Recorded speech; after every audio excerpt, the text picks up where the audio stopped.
여러분께서는 현재 어떤 삶의 길을 걷고 계신지요? 지난 시간 어떤 삶의 길을 걸어오셨고 앞으로는 또 어떤 삶의 길을 개척해 나가고 싶으십니까?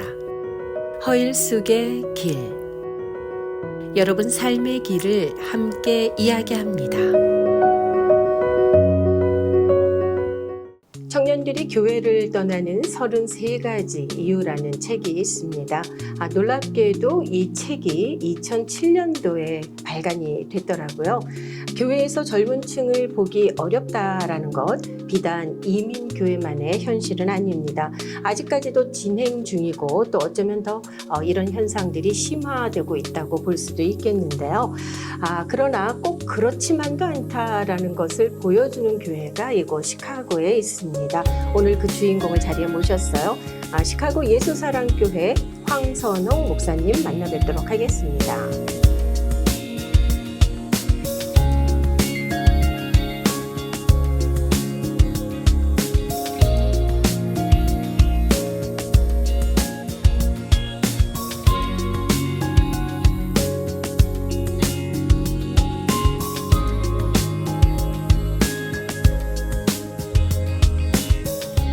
오신 지 이제 1년 되신 건가요? 정확히 1년 됐습니다. 정확히? 네. 그럼 작년 8월에 네. 오셨어요. 네, 그러시군요.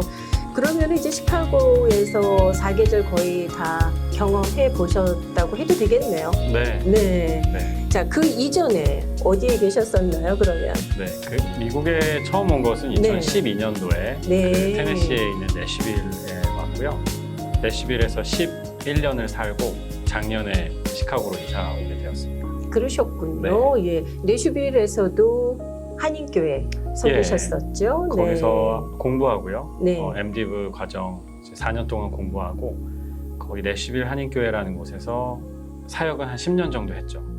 예, 목사님 좀 개인적인 이야기를 듣고 싶은데요. 목사님 아버님께서도 목사님이셨다, 목회하신 걸로 알고 있거든요. 예. 네, 지금도 현직에 계시고요. 그러세요. 인천에서 이제 목회하시고 저희 동생도 목사입니다.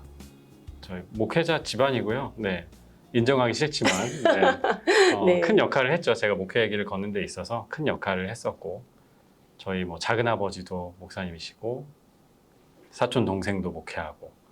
네. 그러면 가까운 친척 통틀어서 그 목회자분들이 도대체 몇 분이나 계신 거예요? 글쎄요. 제가 지난번에 세봤을 때 한 12분 정도 세보셨어요? 네. 대단하시네요. 12분 정도 계시고 저희 아버지 때 많으시고요. 네. 저희 때 저하고 동생하고 그 사촌 동생 1명 이렇게 셋이 그러셨군요. 네. 예. 아버지 목사님을 보면서 절대로 목회자는 되지 않겠다. 네. 또 그 이후에 이렇게 또 그렇죠. 목사님처럼 목회자의 길을 가게 되는 경우가 있는데 목사님은 어떠셨어요? 저희는 일단 그 가족 중에 목사님들이 많으시기 때문에 저 같은 사람까지 하나님이 필요하실까라는 생각을 했었고요. 네.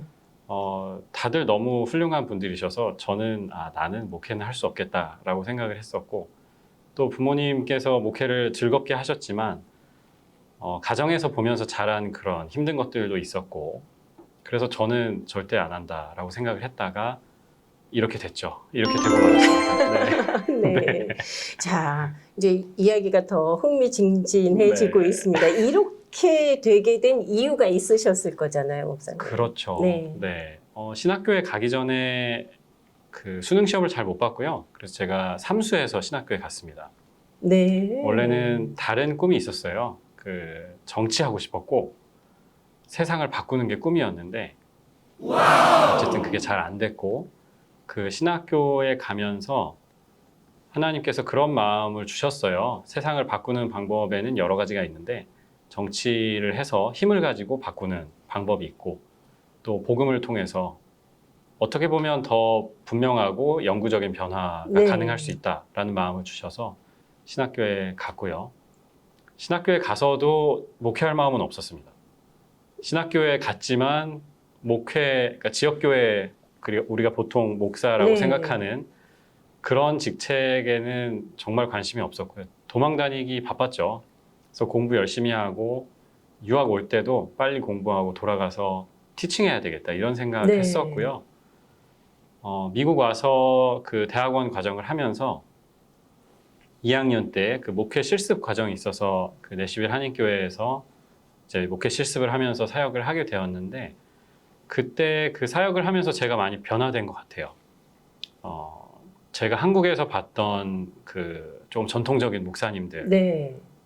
말고 그 제가 모셨던 강희준 목사님이라고 계셨고 정말 열심히 하시는데 목회는 하나님이 하시는 거다라는 그런 강한 생각이 있으셨어요. 그래서 열심히 하지만 오버하면 안 된다라는 그런 것들을 제가 가르쳐 주셨고 교회가 사랑으로 저를 품어주었고 그리고 그때 만났던 이제 아이들, 뭐 중고등부 학생들이 제가 하는 사역에 많이 호응도 해주고 도와주고 네. 또 사역을 통해서 아이들이 변화되는 걸 보면서 제가 이게 정말 의미 있는 일이구나라는 생각을 했습니다. 그러면서 목회에 대해서 마음이 차츰차츰 열렸던 것 같아요. 지금까지의 삶의 여정을 돌아보실 때 목사님 삶에 큰 영향을 주었던 인물이나 혹은 뭐 사건까지 네. 괜찮습니다. 뭐 네. 세 가지만 좀 딱 꼽으라 그러면은 어떤 것들을 네. 말씀하고 싶으세요? 저는 그 가정교육이 일단 첫 번째라고 생각을 하고요. 무엇을 하든지 신앙이 1번이다라는 이 어떤 인식, 그러니까 틀이라고 생각을 해요. 그것을 네. 저희 부모님께서 만들어 주셨고 또 신학 교육이 저한테는 두 번째 계기가 됐었던 것 같아요.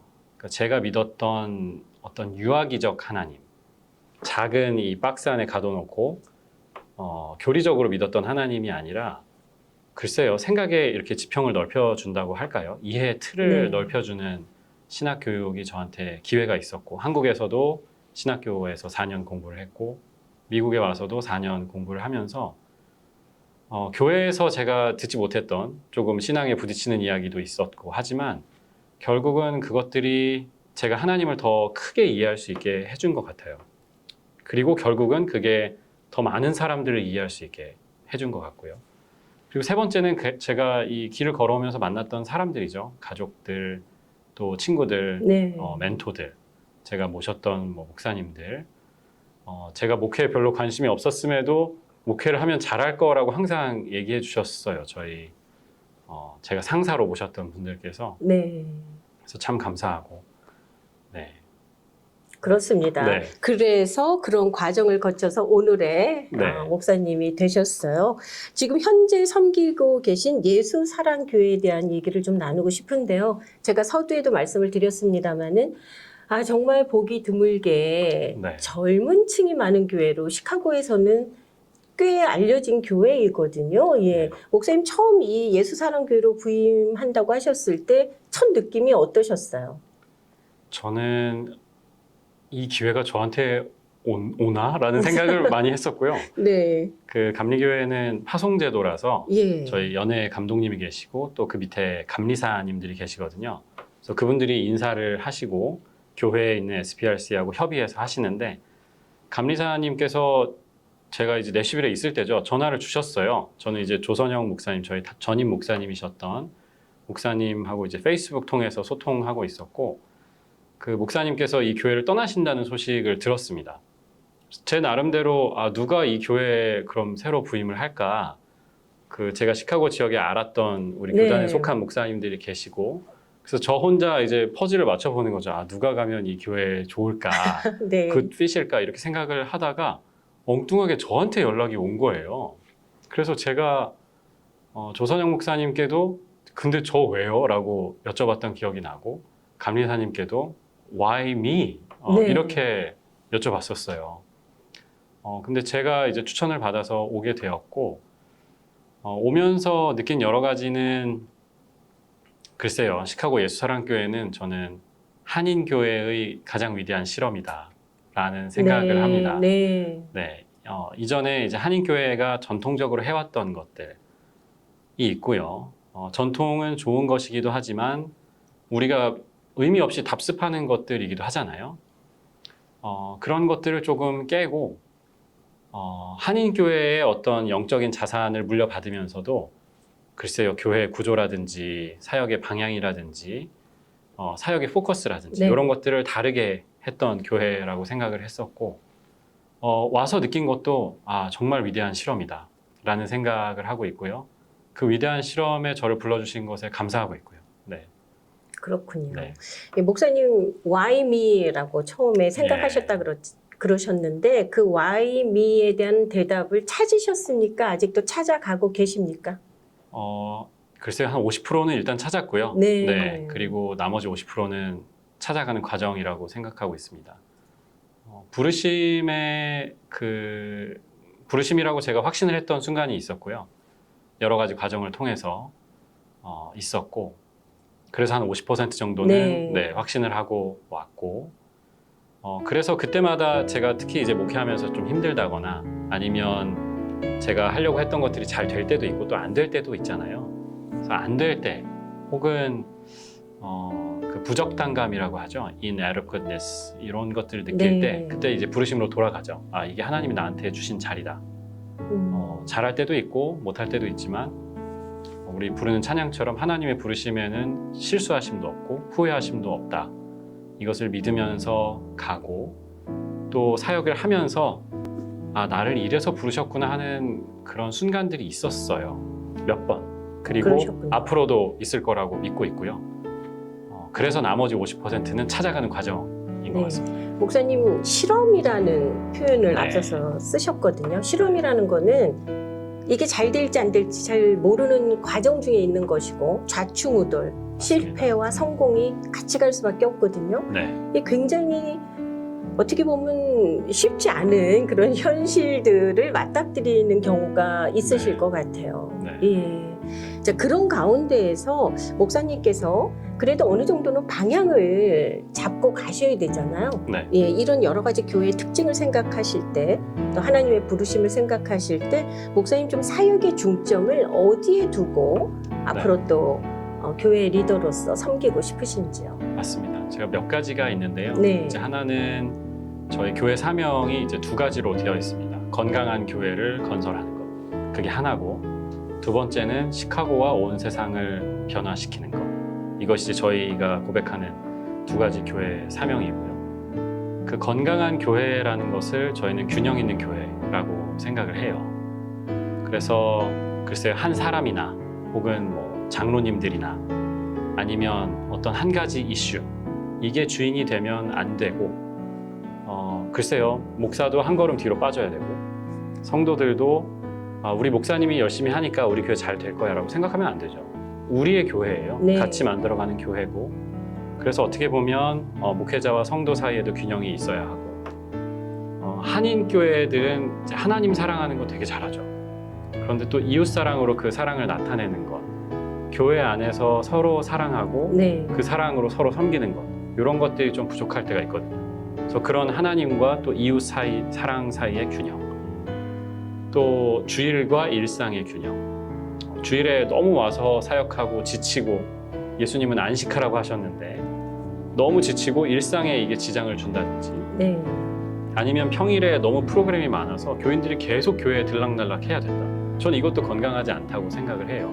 그래서 교회에 와서 은혜 받고 서로 만나서 힘을 얻은 다음에는 다시 우리 보내주신 자리로 가서 건강하게 섬길 수 있는 교회가, 그게 이제 균형 있는 교회고 건강한 교회이고, 네.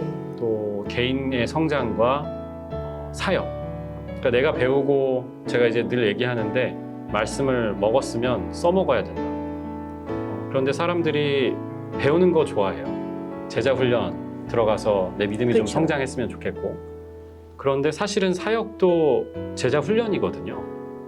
그 사역을 하면서 섬기면서 내게 주신 은사를 발견할 수도 있고, 하나님께서 나를 통해 이루시는 일들을 볼 수도 있고, 이게 다 결국은 신앙의 균형 잡힌 성장이라고 생각을 해요. 그리고 또 한 가지는 이제 현재 교회와 미래 교회 사이의 균형. 그러니까 지금 기성세대라고 네. 우리가 얘기하는 그분들이 교회의 주축이기도 하지만, 다음 세대에 대해서도 미래 교회를 위해서 끊임없이 투자해야 하는 거죠. 그분들이 자랄 수 있고 성장할 수 있는 모판도 만들어주지만, 의사결정 과정에 참여할 수 있는 길도 열어줘야죠. 네. 그러니까 같이 운영해가는 교회가 되어야지, 운영은 우리가 하고 청년들은 노동력만 제공하고 동원되고 이러면 건강하지 않은 거죠. 네. 그래서 그런 균형 있는 교회. 지금 네. 예수사랑교회에 가장 그 많은 연령층, 뭐 30대라고 봐야 될까요? 목사님 어떻습니까? 평균 연령을 글쎄요 계산을 해보면 네. 저는 30대 중후반 정도가 나올 것 같아요. 네. 네. 그래서 대학부가 있고 또 청년부가 있고 그리고 기혼자 가정들이 있는데 글쎄요 한 25명 아이들 합치면 한 50명, 60명이 되거든요. 네. 그래서 네 그렇게 될 것 같고 이제 대학생들은 저희 이제 관점이 조금 다르긴 합니다. 그래서 대학생들은 글쎄요 저희 계속 고민하는 부분이긴 해요. 네. 그래서 이 대학부를 어떤 선교 차원에서 봐야 되는가 아니면 교회의 정말 한 부서로 딱 봐야 되는가 이게 지금 저희도 약간 애매한 부분이 있어서 네. 정립해 나가는 과정이고요. 그 청년부하고 저희가 샘터라고 부르거든요. 기혼자 그 그룹을. 이 둘은 교회를 같이 이끌어가는 주축이에요. 그래서 연합감리교회 시스템 안에는 저희 평신도 리더라는 네. 직책이 있거든요. 그래서 연회, 그 애뉴얼 컨퍼런스라고 다 같이 모이는 그 회에 갈 때도 그 회의를 구성하는 방식이 목회자 한 명하고 평신도 한 명이 이렇게 같이 교회를 대표해서 참석하게 되어 있거든요. 그렇군요. 네, 그래서 예를 들면 이제 제가 가고 저희 평신도 대표이신 분이 가는데 그 자리를 저희가 이제 3년 텀입니다.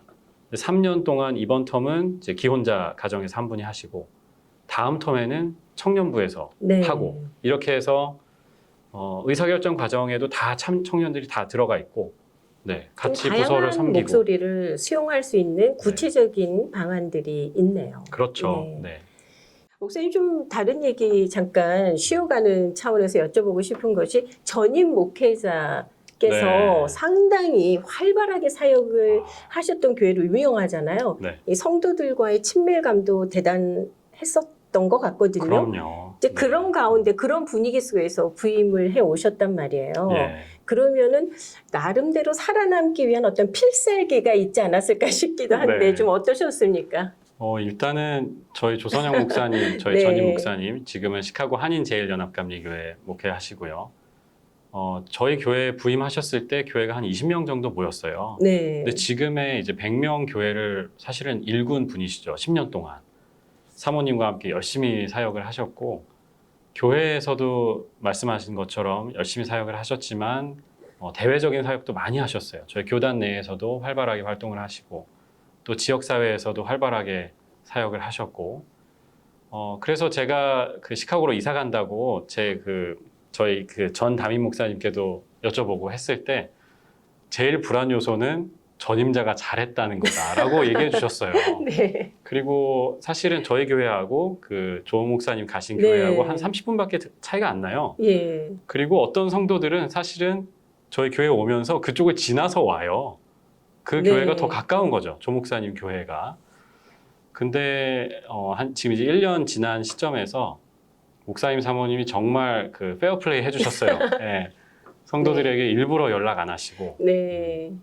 연락 와도 좀 피하신 것 같고 그렇게 하셨고 또 저를 굉장히 많이 세워주셨어요. 그래서 그 여기저기 다니면서 얘기를 들어보면 뭐 시카고 예수사랑교회 좋은 목사님 왔다던데 당신이 그 사람이구만 이렇게 말씀을 해주세요. 네. 근데 어디서 그런 낭설이 들으셨냐고 제가 여쭤보면 뭐 조 목사님이 전국을 뒤져가지고 제일 좋은 사람을 데려왔다고 하던데 라고 하시더라고요. 사실은 조 목사님이 또 그 교회를 생각하시고 저를 생각하셔서 많이 배려해 주셨고 네. 지난주 토요일 날 저희 청년 둘이 결혼을 했어요. 근데 그 주례는 조 목사님이 하시고 저는 이제 가서 기도를 했습니다. 네. 네. 그래서 그 결혼하는 커플이 저한테 와서 이제 몇 달 전에 작년에 물어봤어요. 그래서 주례를 조 목사님께서 해주셨으면 좋겠는데 네. 목사님 어떠시냐고. 그래서 제가 그렇게 하라고 당연히 그래야지 하고 그 프리메리덜 카운슬링 결혼 전 교육은 네. 저랑 두 주를 하고 네. 주례는 또 조 목사님 해주시고 이렇게 했어요. 예. 근데 그 결혼식 끝나고 피로연에 저하고 또 조 목사님 사모님하고 같은 테이블에 네. 앉혀놨더라고요. 그래서 이제 이런저런 얘기도 오랜만에 하고 했는데 목사님이 나가시면서 저한테 황 목사님 고맙다고 네. 그렇게 하시더라고요. 그래서 제가 뭐가 고마우세요. 당연히 그래야죠. 그리고 저도 목사님이 주례하시는 거 봐서 너무 좋았다고 그랬더니 목사님이 그래도 목사님이 오픈데이에 있어서 이거 할 수 있게 해줘서 내가 편하게 왔다고 하시더라고요. 너무 네, 아름다운 너무 감동이었어요. 모습입니다, 네, 목사님. 네. 그런데 또 하나, 목사님의 네. 필살기, 본인은 제가 모르시는 것 같은데. 대답을 안 해드렸군요. 네. 네. 아니, 그런데 제가 수집한 정보에 의하면 목사님이 굉장히 솔직하시대요. 예, 그래서 어떻게 보면 그 목사님이 또 자신의 연약한 부분들도 성도들과 함께 나누고 공유하면서 또 이 네. 젊은 그 친구들한테 많은 오히려 더 신뢰와 또 어떤 네. 공감대를 얻고 계시다라는 얘기를 들었거든요. 네, 네. 감사합니다. 네. 근데 사실은 예수님께서 그렇게 해주신 거죠. 네. 네, 예수님이 그 십자가에서 정말 벌거벗은 이제 사형수니까 우리가 성화 같은 데 보면 예수님이 이렇게 속옷을 입고 계시지만 네. 실제로는 진짜 벌거벗고 십자가에 달리셨을 거라고 하잖아요. 하늘에서 그 인간 세상으로 오신다는 것도 그렇고, 그리고 인간 세상에 오신 것도 모자라서 십자가에 달려서 죽으시는 것. 이게 이제 성육신적이라고 우리가 얘기하죠. 네. 인카네이션이라고 얘기를 하는데, 저는 목사도 사람이잖아요. 네. 그 신학 공부할 때도 저희 교수님들하고 선배님들이 늘 사람부터 되라고 그런 얘기를 많이 해주셨어요. 네. 네. 그러니까 목사 되려고 하지 말고 사람 돼야 된다. 그렇게 되면 좋은 목사도 될 수 있다 했었고, 저는 오히려 제가 그렇게 솔직하고 얘기합니다. 설교 준비하는 거 너무 힘들다고 얘기하고 교인들한테 정말 솔직하게 얘기하거든요. 근데 목사님도 결국은 우리와 똑같은 사람이구나. 네. 구도자의 길을 가는 그냥 한 사람인 거죠. 그래서 이제 목회 모델도 저는 글쎄요, 예전에는 견인차처럼 생각을 했죠. 그러니까 목사가 어떤 더 높은 영적인 수준에 가서 성경적인 지식이나 인품이나 그 고매한 곳에 가서 사람들을 이제 견인해서 가는 거죠. 근데 저는 지금은 같이 가는 여행이라고 생각을 해요. 저도 부족한 사람인데 제 믿음을 키워보려고, 제 삶의 연약한 부분을 변화시켜 보려고 하는 한 사람이고, 신학교육을 받은, 글쎄요, 교단의 인준을 받은 한 사람이고, 같이 여행을 해가면서 저도 배우고 같이 성장할 수 있는 거죠. 목사님, 최근 교회협의회에서 실시한 설문조사를 보면 이전에 없었던 질문 내용들이 다수 포함되어 있어요. 예. 예를 들면 뭐 온라인 예배 참여도, 유튜브를 통해서 타교회 목사님의 설교를 들은 적이 있느냐, 뭐 여러 가지 그런 질문들이 있었거든요. 젊은 사람들이 특히 이 부분에 영향을 많이 받았을 것 같아요. 예, 네. 코로나 이후에. 목사님 어떠세요? 이 체감하시는 현실이 어떤지 여쭤보고 싶고요. 네. 또 목사님들 이 젊은 교회 성도들과 소통하기 위해서 SNS 열심히 하고 계신지요? 네. 저희가 젠 Y, 그러니까 밀레니얼 세대를 디지털 노마드라고 하고요. 왜냐하면 태어났을 때는 이런 것들이 없다가 성장하는 과정 중에 보편화가 됐거든요. 그래서 디지털 노마드라고 하고, 저희 다음 세대 젠 Z는 디지털 네이티브라고 해요. 그러니까 그분들은 아예 이런 세상에 태어났죠. 그래서 디지털 문명에 대해서 부담감이나 이 불편해하는 마음이 훨씬 적은 것은 사실입니다. 그리고 기술이나 문명을 이용한 디지털 기기들을 이용한 목회 이런 것들에도 훨씬 더 열려 있고요. 그런데 한편으로는 이 디지털 문명에 대해서 너무나 잘 알고 있기 때문에 그 문명의 한계도 정확하게 알고 있다는 생각이 들어요. 그래서 이게 정말 대면 모임을 대체할 수 있느냐? 네. 네, 디지털 처치가 예를 들어 그 인퍼슨 처치를 대체할 수 있느냐? 이렇게는 생각하지 않는다고 저는 생각을 합니다. 그래서 디지털 문명이, 글쎄요, 문명의 이기가 줄 수 있는 것들은 받아들이고 활용하지만 여전히 그 대면 모임에 대한 갈망이 있다는 생각이 들고요. 또 한 가지는 그 피상적인 의미 없는 겉도는 모임에 대한, 글쎄요, 거부감이 분명합니다. 네. 네. 그래서 저희가 간 본다고 하잖아요. 그래서 와 봐서 이 모임이 진짜, 글쎄요, 마음을 터놓고 얘기할 수 있는 안전하고 좋은 모임이냐 아니냐를 딱 보고, 예.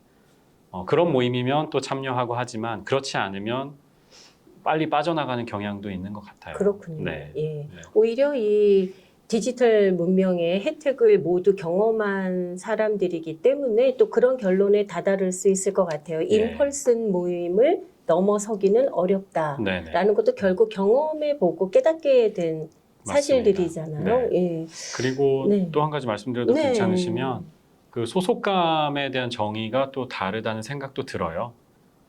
예를 들면 저희 교회에 열심히 오는 글쎄요 성도들이지만 유튜브에서 자기가 팔로우하는 교회가 있습니다.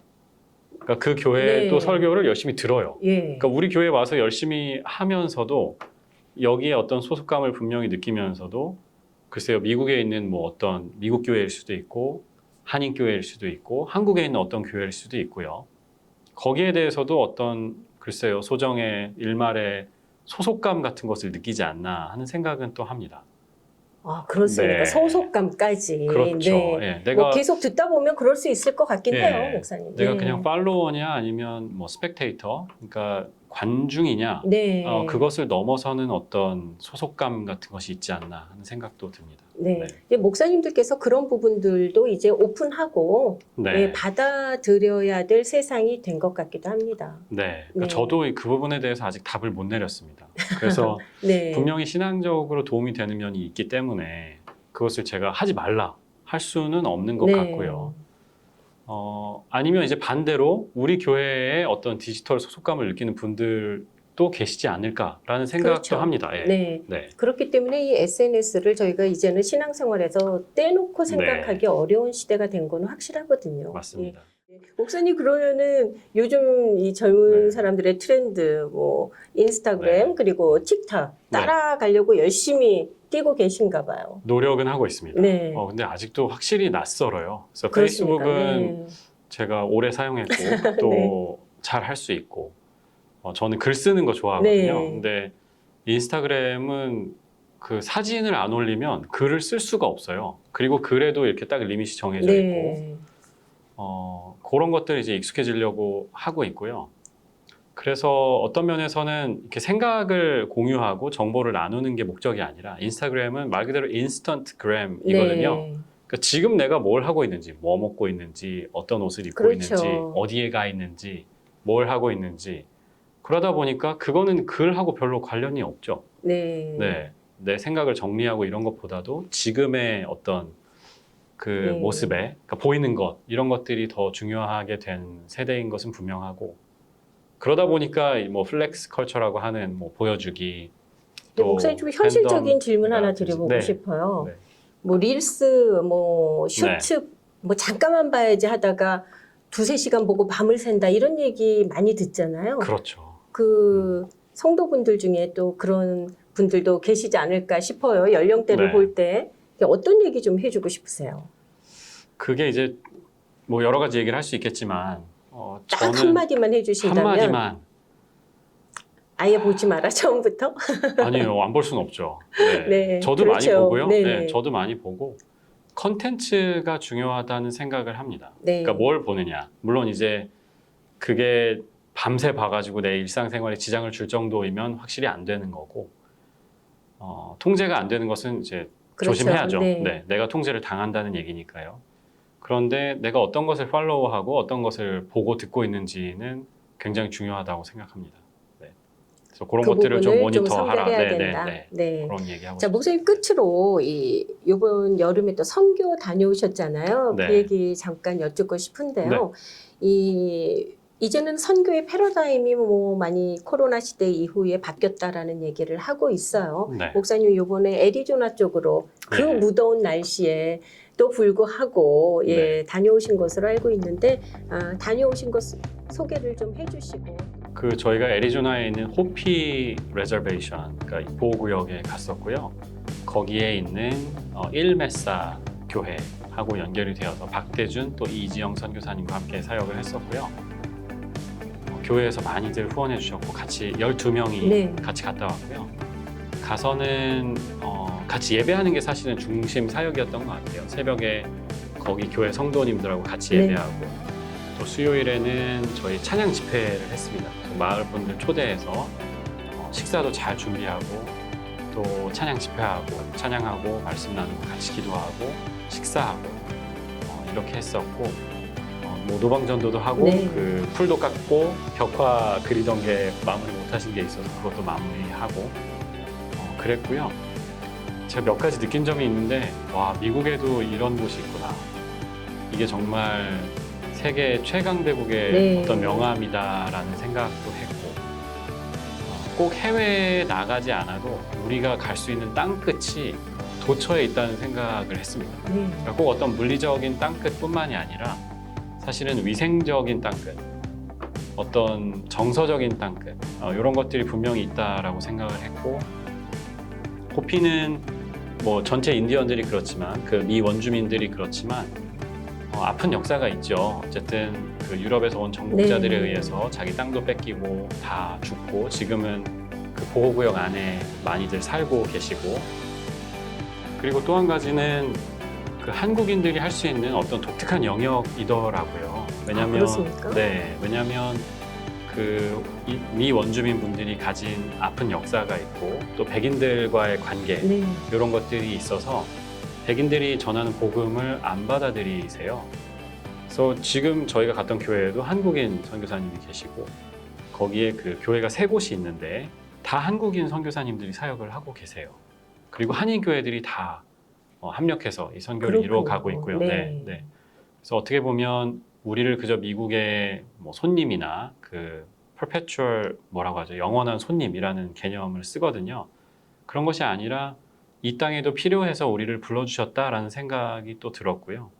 또 하나는 하나님이 보내시면 별 수 없이 가야 한다라는 생각도 했습니다. 네. 네, 저희 선교 그 준비하는 과정을 보면서 혹은 그렇군요. 네, 여러 후원이 있었어요. 그래서 그 후원들을 보면서도 하나님이 작정하셨구나 진짜 네. 갈 수밖에 없다 가야 된다라는 생각했었고요. 말씀해주신 선교 패러다임 변화에 대해서는 이런 얘기를 많이 하지만 이제 가는 선교에서 오는 선교로 네. 변화되었다고 얘기를 하고요. 제가 찾아보니까 2020년도에 전 세계적인 인구 이동이 있었는데 2억 8천만 명이 그 2020년도에 이주를 했대요. 해외로. 그렇습니까? 네, 전체 인구의 3.6%가 이주를 했다는 거죠. 뭐 전쟁도 있었고 네. 난민들 계속 그렇죠. 있고 예, 네. 이런 것들 해서 그렇고 또 미국도 올해 대선에 저는 가장 중요한 이슈가 난민 문제라고 그렇죠. 생각해요. 네네. 네, 그러니까 미국의 안에 있는 어떤 문제도 문제지만 외부에서 온 분들에 대한 처우 혹은 뭐 방향성 이런 것들이 있고 우리가 원래는 갔어야만 만날 수 있었던 분들이 지금은 미국 본토로 오고 계세요. 그렇죠. 한국도 마찬가지고요. 네. 네, 외국인 노동자들 다 오고 계시고 그래서 가는 선교에서 오는 선교로 좀 변화되고 있다는 생각이 들고 그리고 또 한 가지는 저희가 이제 saviorism, 구원자 의식 이런 것에서 파트너십으로 바뀐다는 생각이 듭니다. 그러니까 이전에는 너희가 없는 어떤 물질적 풍요와 힘을 가지고 너희에게 없는 복음을 우리가 전해준다. 병원을 지어준다. 네. 이런 식이었다면 교육을 해준다. 네, 지금은 거기에 일하고 계신 하나님이 계시거든요, 사실은. 네. 네, 가서 우리도 그 하나님의 일하심을 보는 거죠. 그리고 그 하나님의 일하심에 동참하는 거고요. 저희도 이번에 호피 선교에 가서 저희가 더 도전을 사실 많이 받고 돌아왔어요. 저희 그 팀원들이 그런 얘기를 하더라고요. 우리가 뭐라고 여기 이렇게 그 복음이 박해받고 교인 된다는 게 힘든 정말 사회적인 매장을 각오해야 하는 그런 사회에서 열심히 신앙생활하는 분들이 계신데 우리가 뭐라고 편하게 네. 믿고 편하게 사는 우리가 와서 이분들에게 선교를 하나. 사실은 이분들이 시카고에 와서 선교를 해야 되는 것 아닌가라는 나눔을 해주셨어요. 네. 그러니까 어떻게 보면 저희가 뭐 가르쳐드리고 일방적으로 도와드리고 하는 것보다도 그분들의 믿음을 통해서 우리도 배우고 도전받고 하나님의 일하심 가운데서 저희도 변화되고 하는 거죠. 그게 이게 네. 패러다임의 변화라고 생각을 합니다. 네. 이렇게 선교를 통해서 또 변화되는 우리 젊은 이 네. 여러분들 앞으로의 그 신앙의 성장 또 여러 가지 사역을 함께 해 나가실 그런 모습에 참 더 기대감이 커집니다, 목사님. 예, 또 기회가 되면은 더욱더 또 성장된 그 예수사랑교회의 소식을 또 이 시간 통해서 전해 주셨으면 합니다. 오늘 자리 함께 하셔서 여러 가지 말씀 함께 나눠주셨는데요. 다시 한번 감사의 말씀 드리겠습니다. 수고하셨습니다. 감사합니다. 감사합니다. 네.